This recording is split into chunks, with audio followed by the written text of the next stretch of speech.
আচ্ছা, আপনি কি ভাবতে পারেন আপনি বাঙালি?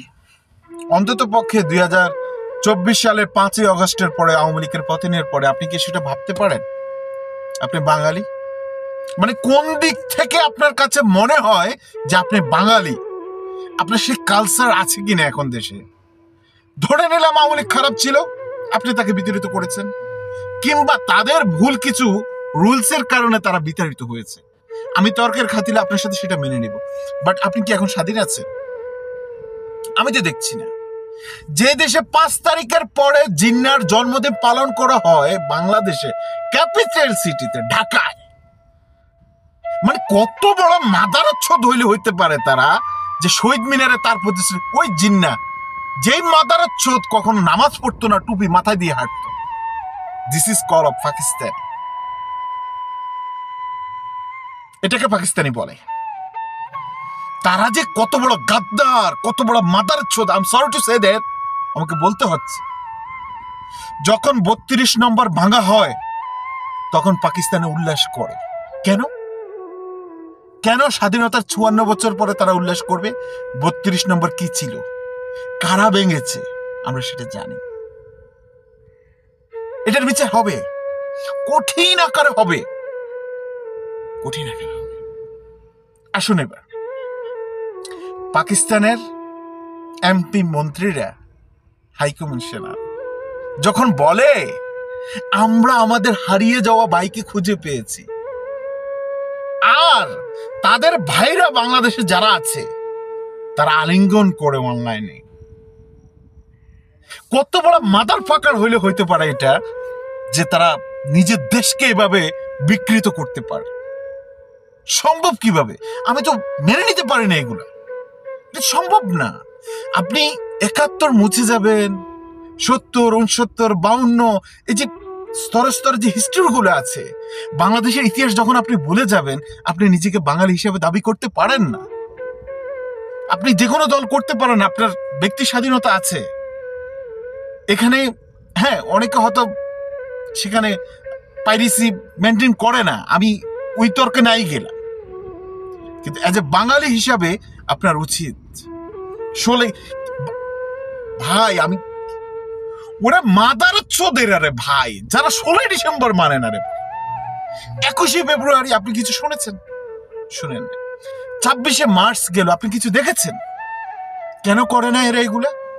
কারণ এরাই হচ্ছে মূল পরাজিত শক্তি, যারা 71 মানে না, 26শে মার্চ মানে না, 21শে ফেব্রুয়ারি মানে না, বিজয় দিবস মানে না, 16ই ডিসেম্বর মানে না, 7 মার্চের ভাষণ মানে না।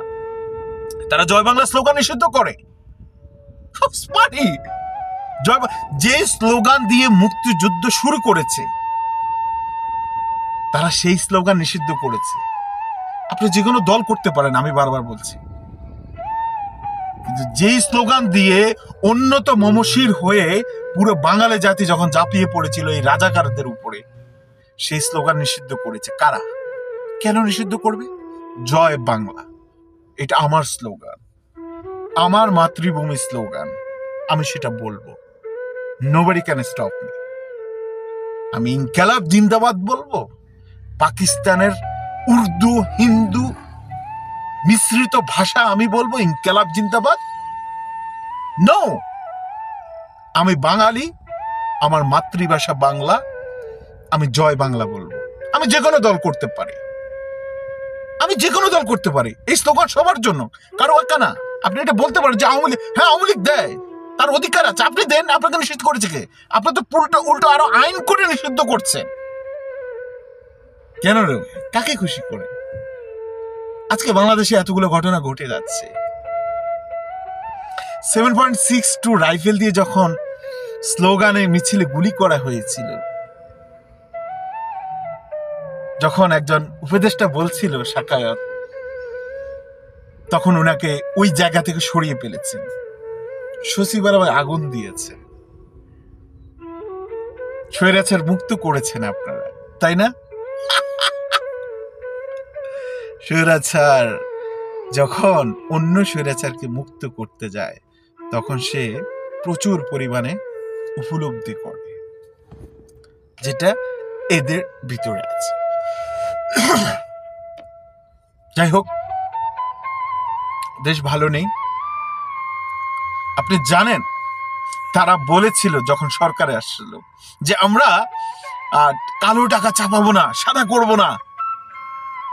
শেখ হাসিনা যদি 15 বছরে 60,000 কোটি টাকা চাপায় অপরাধ করে থাকে, আপনি বিগত 7 মাসে 34,000 কোটি টাকা আপনি চাপিয়ে ব্যাংকে দিয়েছেন, লোন নিয়েছেন।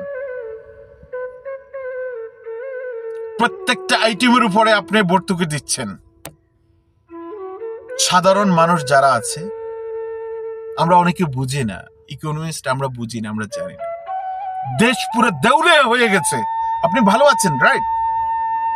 আপনি এখন মোটামুটি ভালো আছেন, কারণ হচ্ছে সাদা কাগজকে টাকা করা হচ্ছে।